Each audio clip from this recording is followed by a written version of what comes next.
दोस्तों नमस्कार। इधर एक दो दिनों से कई दोस्तों का फ़ोन आया। यूजीसी नेट का एडमिट कार्ड सबको मिल चुका है और सारे लोगों की तैयारी हो रही है कि वह एग्ज़ाम के लिए दूसरे शहर में जाए और एग्ज़ाम में उपस्थित हो।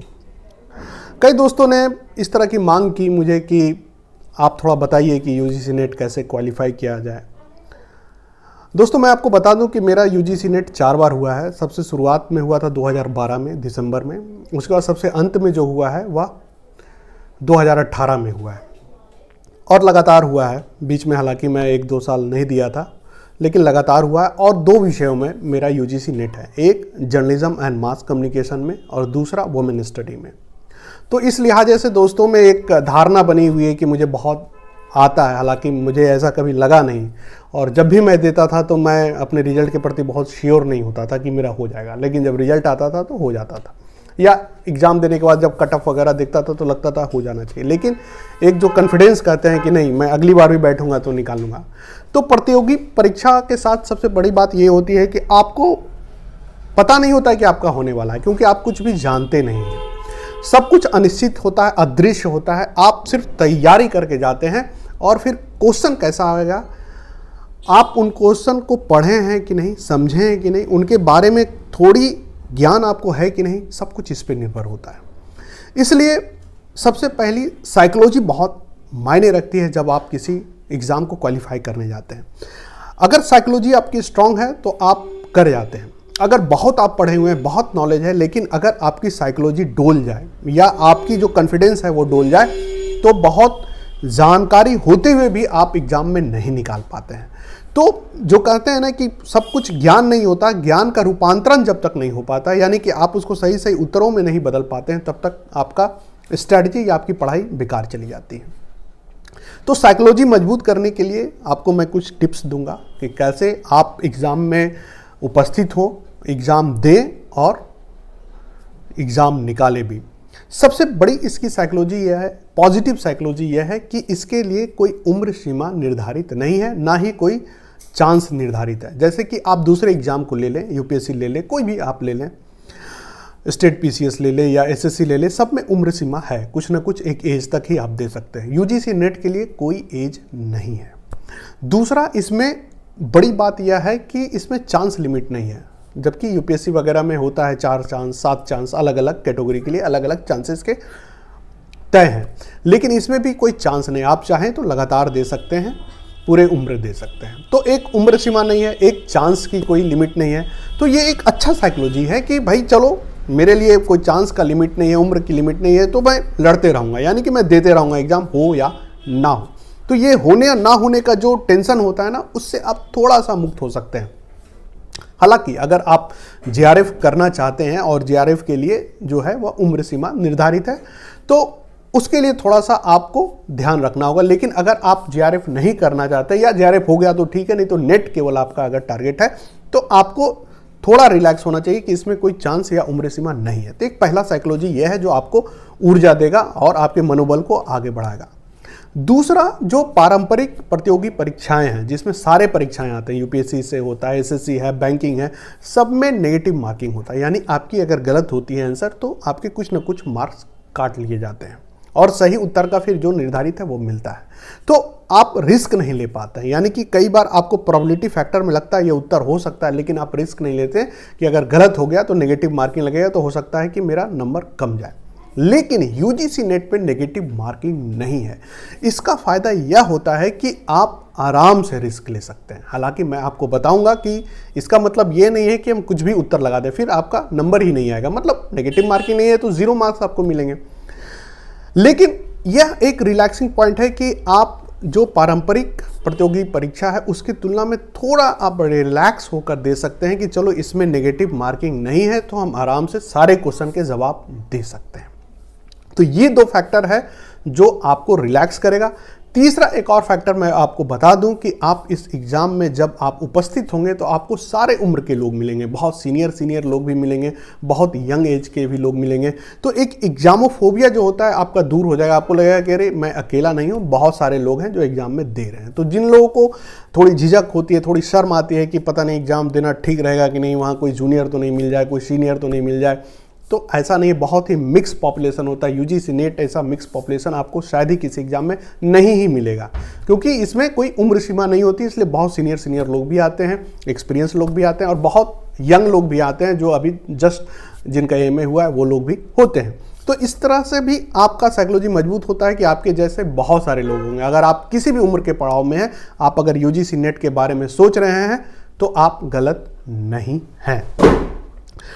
और अगला जो मैं अब थोड़ा सा आपको स्ट्रेटजी पर बात करूंगा कि जो मेरी स्ट्रेटजी थी जिसके पर चलकर मैंने 4 बार क्वालिफाई किया 2 सब्जेक्ट में, उसमें सबसे पहले था कि जो सबसे ट्रेडिशनल है, सबसे trial tested and proven method है, वो हार्डवर्क है। मैं क्लास रेगुलर जाता था, क्लास में कभी बंक नहीं करता था। एमए के सारे क्लास मैंने लिए थे, ग्रेजुएशन में भी रेगुलर रहता था। तो जिस सब्जेक्ट से आप नेट दे रहे हैं, अगर उसके एमए के सारे क्लास किए तो आपके दिमाग में एक ऑरा बना रहता है, वो एनर्जी काम करता है कि आपको सब्जेक्ट से जो नज़दीकी है वो बनी रहती है। आप ऐसा नहीं लगता है कि कुछ भी सामने आ गया, अब उसको कैसे बनाएं। तो अगर यूजीसी नेट आप दे रहे हैं या देने की सोच रहे हैं और अभी आप एमए में हैं या ग्रेजुएशन में हैं, तो क्लास बंक नहीं करना चाहिए। जितना क्लास आप करेंगे आपके लिए बैकग्राउंड जो है, इतना बेस आपकी उतनी मजबूत होगी उस विषय में। तो कभी भी उस विषय से संबंधित अगर कोई प्रश्न आपको पूछे जाते हैं तो भले ही आपको आए या ना आए, आपको ऐसा नहीं लगेगा कि ये कहाँ से आ गए या इसका उत्तर कैसे दें। तो क्लास करना बहुत ज़रूरी होता है यूजीसी नेट में। अगर आप चाहते हैं कि सारे सवाल को उत्तर दें, तो आप अगर क्लास किए रहेंगे तो आपको बिल्कुल भी दिक्कत होने वाली नहीं है। नेक्स्ट है स्मार्ट वर्क। हार्डवर्क का अपना इंपॉर्टेंस है, लेकिन जब तक आप स्मार्ट वर्क नहीं करते हैं तब तक चीज़ें आपके अनुसार बदलती नहीं है। मैंने क्या स्मार्ट वर्क किया? आजकल जो समय है वह बहुत ही मोबिलिटी का समय है। मोबिलिटी का समय यानी कि आज हम यहाँ हैं, कल ट्रैवल में हैं, जॉब में भी हैं, तो कई अलग अलग जगह पे अलग अलग जिम्मेवारियों के साथ हैं। जॉब में भी आप बहुत लोग होते हैं, लेकिन एक चीज़ जो आपके साथ हमेशा रहता है वो है आपका मोबाइल फ़ोन। और बिलीव करिए, इससे बड़ा कोई आज के डेट में नॉलेज और इन्फॉर्मेशन का सोर्स नहीं है।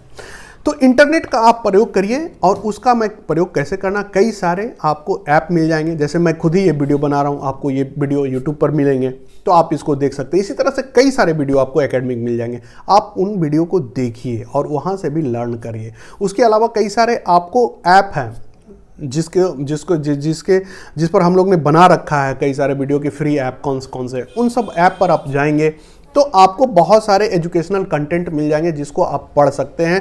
करंट अफेयर के कंटेंट मिल जाएंगे, कंटेम्प्रेरी मिल जाएंगे, यूजीसी नेट का स्पेसिफिकली उसके लिए कंटेंट आपको मिल जाएंगे, उसको भी आप पढ़ सकते हैं। तो ये भी आपको स्मार्ट वर्क में आता है कि आप चलते फिरते, आप काम करते हुए भी पढ़ाई कर सकते हैं। उसके अलावा एक और स्ट्रेटजी जो मैंने खुद अप्लाई किया था कि ओल्ड क्वेश्चंस लेकर, हालांकि मैं आपको बता दूं कि मेरी 2 सब्जेक्ट में वुमेन स्टडी और जर्नलिज्म और मास कम्युनिकेशन में है। हो सकता है आपका विषय कुछ अलग हो तो उसकी स्ट्रेटजी थोड़ी अलग होगी। तो ओल्ड क्वेश्चन से मुझे बहुत हेल्प मिला, और कोई भी विषय से आप दे रहे हैं, बल्कि इतिहास, हिंदी, पारंपरिक विषय या कोई भी विषय है, उसमें यह स्ट्रेटजी काम आती ही आती है। अगर आप पुराने क्वेश्चन को उठा लें, पिछले 5 साल के क्वेश्चन को, और उन क्वेश्चन को सॉल्व करने की कोशिश करें, और उसका उत्तर आप या तो टेक्स्ट बुक में खोजें या इंटरनेट पे खोजें, जहाँ से आपको मिलता है।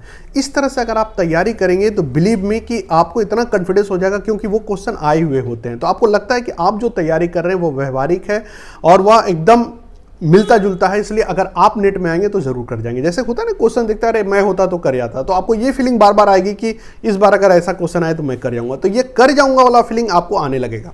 तो सबसे अच्छी स्ट्रैटेजी तो मुझे यही लगती है कि टेक्स्ट बुक पढ़ लीजिए, लेकिन उसके बाद जो ओल्ड क्वेश्चन है उसको जरूर सॉल्व करने की कोशिश करिए अपने अपने विषय में। और आप उसको सॉल्व करते करते जब आप उसका उत्तर तलाशेंगे, किसी भी ऑब्जेक्टिव क्वेश्चन या सब्जेक्टिव क्वेश्चन, सब्जेक्टिव तो अब रहा नहीं इसमें, तो ऑब्जेक्टिव क्वेश्चन का उत्तर जब तलाशेंगे तो उसी प्रोसेस में आप कई अलग अलग जानकारियां भी प्राप्त कर लेंगे। जैसे कि आप मान लीजिए कोई क्वेश्चन, जैसे मास कम्युनिकेशन का एक क्वेश्चन ले लो कि बुलेट थ्योरी क्या है, अब उसी को तलाशते तलाशते आप हो सकता है हाइपोनिडल थ्योरी भी देख लें, आप नॉर्मेटिव थ्योरी भी देख लें, आप इसी तरह से कई चीज़ें पढ़ जाएंगे। तो एक क्वेश्चन के तलाशने में आप 3-4 क्वेश्चन की तैयारी आपकी ऐसा ही हो जाती है। तो ये आपको बहुत फायदा करता है। इसलिए पुराने क्वेश्चन को सॉल्व करने की जरूर कोशिश करें और उनकी जब उत्तर तलाशेंगे, जब आप टेक्स्ट बुक में जाएंगे, आप इंटरनेट पे जाएंगे, तो आपको कई सारे दूसरे जानकारियां भी आपको ऐसे ही मिल जाएगी जो कि रिलेवेंट है, जो कि आपको क्वालिफाई करने में मदद होगी।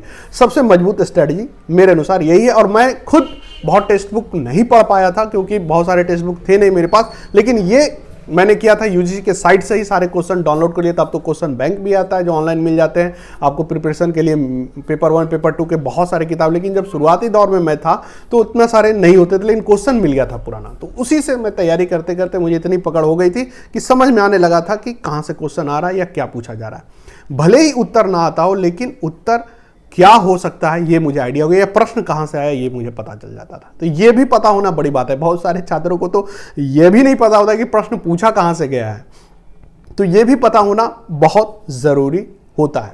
तो एक ये स्मार्ट तैयारी में आपको मैंने बता दिया। दूसरी बात, अगली जो बिंदु है कि एग्ज़ाम क्वालिफाई करने के लिए आप टेक्स्ट बुक पे, हर एक सब्जेक्ट का अपना टेक्स्ट बुक है, और जर्नलिज्म और मास कम्युनिकेशन से रिलेटेड जो अगला मैं कोशिश करूँगा कि एक टेक्स्ट बुक का मैं बना दूं जिसमें कौन से अच्छे अच्छे किताब हैं हर पेपर से जुड़ा हुआ, जिसको आप फॉलो करके निकाल सकते हैं। तो वो भी मैं कोशिश करूंगा कि अगले एक वीडियो में उसको भी मैं डालूं।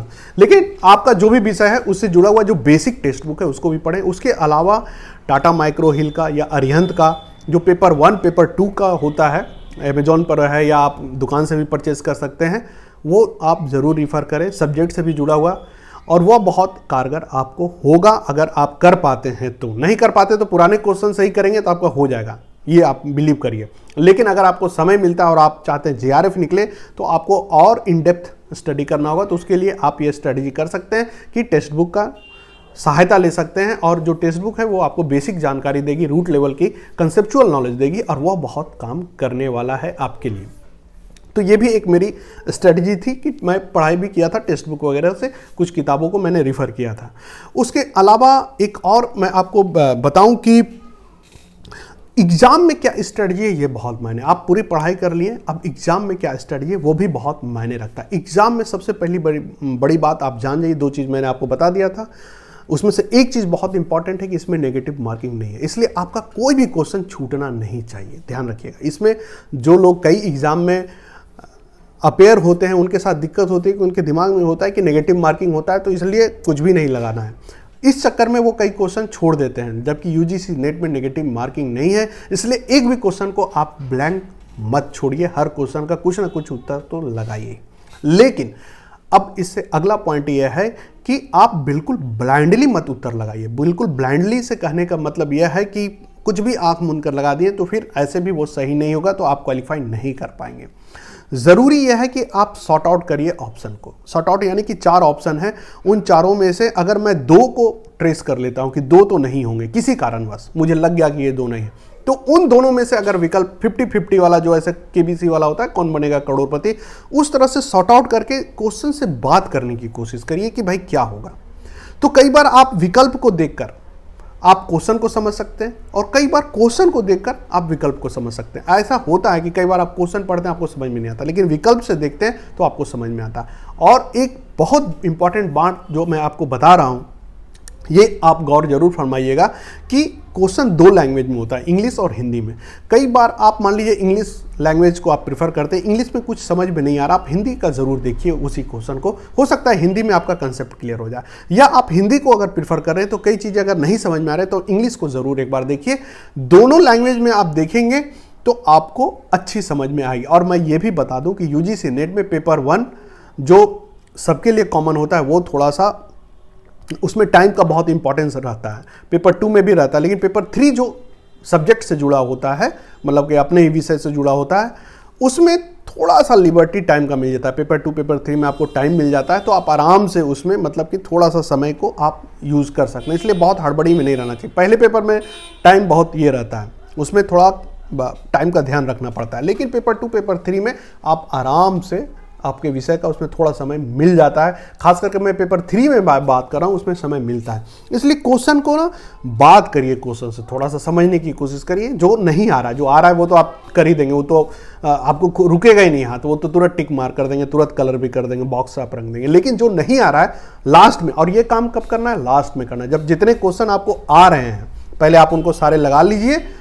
उसके बाद लास्ट में, अच्छा मैं अगला पॉइंट में बताता हूं, उसका लास्ट में आप जो क्वेश्चन नहीं आ रहे हैं उन पर थोड़ा ध्यान दीजिए, उससे बात करिए कि भाई तुम में छिपा क्या है, रहस्य क्या है, उसमें आप 2 सॉर्ट आउट करिए। तो इस तरह से आप पहले 1 को अलग करिए, फिर 2 को, फिर 2 में हो, फिर लास्ट में 1 को आप टिक करिए, यानी कि आप 50-50 तक ला के फिर आप 1 को अटेम्प्ट कर लीजिए।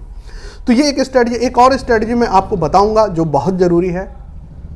कभी भी एक्साइटमेंट में आया तुरंत गोला को नहीं रंगना है, टिक मार लेना है। क्वेश्चन में आप मार्क कर लीजिए कि नहीं इसका आंसर ये सही है।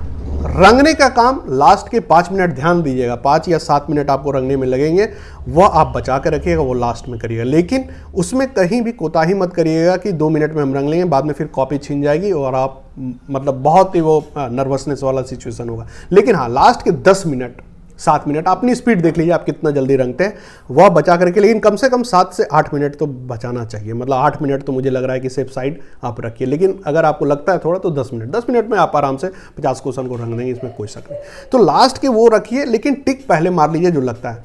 इससे यह होगा कि आप जब रंगने जाते हैं ना, तो कई बार आपको लगता है एक्साइटमेंट में आपको लगता है जो आंसर सही है, बाद में जब आपका दिमाग शांत होता है, लास्ट में थोड़ा सा वो वर्क करते करते दिमाग स्लो हो जाता है, तो लास्ट में आप देखते हैं कि आप जो पहले एक्साइटमेंट में आप जो आंसर मार्क किए थे वो गलत है, दूसरा सही है। अब आपको पता चल जाता है कि वो आपको एक्साइटमेंट में क्वेश्चन इतना इजी लगा कि आपको लगा वही है, या बाद में आपको कहीं ना कहीं से थर्ड सेंस या सिक्स सेंस जो हम कहते हैं ना, वो जागती है आपकी धीरे धीरे। जब एग्जाम में आप होते हैं तो आपको कई सारे आंसर पता चलने लगते हैं जो कि आप पहले गलती कर दिए होते, बाद में लगता नहीं है। तो उस ओवर एक्साइटेड होकर आप तुरंत कलर मत करिए, मार्क कर लीजिए क्वेश्चन में कि ये होगा। उसके बाद आप लास्ट में जो आपका समय है 10 मिनट एकदम बचा कर रखिए घड़ी से, और उसको फिर मार्क करिए, और वो आपका सबसे बेस्ट स्ट्रेटजी है। जितने भी क्वालिफाई करने वाले सीरियस स्टूडेंट हैं यही करते हैं, मैं भी यही किया था। तो ये आपका स्टडी था। और आपको ये भी बताऊं कि एग्जाम में कई चीज़ें आपको पता चल जाती है, आप एग्जाम देते रहते हैं, आपको अचानक से ज्ञान होता है कि अरे ये सही है, ये गलत है, और ये ऐसे होना चाहिए, वो ऐसे होना चाहिए। तो आपको थोड़ा सा टाइम रहता है, तो आप आराम से उसको फिर कन्वर्ट कर लेते हैं कि उस गलतियों को खोज निकालते हैं। तो ये स्टडी जरूर करिएगा। उसके बाद एग्जाम में आप पूरा समय उपयोग करिएगा, कहीं भी बीच में ब्रेक नहीं लेना चाहिए, ना इधर उधर चिट चैटिंग में ध्यान देना चाहिए। आपको अगर कोई बताए भी कुछ भी तो अपने ज्ञान पे सबसे ज़्यादा बिलीव होना चाहिए, क्योंकि हर आदमी कंपटीशन में होता है और कोई वहाँ कॉन्फिडेंट नहीं होता है। तो आपकी जब कॉन्फिडेंस अपने ऊपर नहीं है तो फिर आप दूसरों पे कैसे विश्वास कर सकते हैं। इसलिए अपने ज्ञान पे पूरा भरोसा रखना चाहिए और बहुत ही शांत होकर सुकून से आपको एग्जाम देना चाहिए। और अगर आप कोई और कंपटीशन की तैयारी कर रहे हैं या दे रहे हैं, जैसे सिविल सर्विस, बैंकिंग या कोई और सर्विसेज की, तो आपके लिए ये और आसान है। इसलिए आसान है क्योंकि आपको रीजनिंग आती है, आपको पहले से आपको लेटेस्ट जीके जीएस आती है, तो आपके लिए और आसान हो जाता है। इसलिए आप पहले से अगर कोई कंपटीशन की तैयारी करते रहें या दे रहे हैं पैरेलली, तो यकीन मानिए आपके लिए नेट बहुत आसान है। आपको सिर्फ सब्जेक्ट पे अपना मास्टरी करना है, बाकी का जो तैयारी आपकी पहले से हो रखा है। लेकिन आप अभी तक किसी कंपटीशन की तैयारी नहीं किए या पहले भी कभी नहीं दिए हैं, तो थोड़ा आपको मेहनत करना होगा। और इसके लिए मैं कहूँगा पूरे साल की तैयारी बहुत है। अगर 1 घंटा आप डेली करते हैं तो अब एनफ है, मोर देन एनफ है। लेकिन उसके बाद भी अगर आप सीरियसली 2 महीना भी पढ़ लेते हैं, इसमें 3 महीने या 4 महीने भी पढ़ लेते हैं, तो नेट आपका हो जाएगा। 2 महीना पढ़ रहे हैं तो आपको 2-3 घंटा डेली देना होगा। 4 महीने पहले शुरुआत करें तो 2 घंटा, पूरे साल पढ़ रहे हैं तो 1 घंटा भी काफ़ी है। और आप बिलीव करिए आपका नेट निश्चित हो जाएगा, और आप ज़्यादा अच्छा करेंगे तो जेआरएफ भी आपका आसानी से हो जाएगा। तो कुल मिलाकर अभी के लिए इतना ही। All the best. और अगर कोई सुझाव हो, कुछ और पूछना हो, तो आप मुझे पूछ सकते हैं कमेंट में डालकर। अगर वीडियो अच्छी लगी हो तो लाइक ज़रूर करिएगा और शेयर भी करिएगा। धन्यवाद।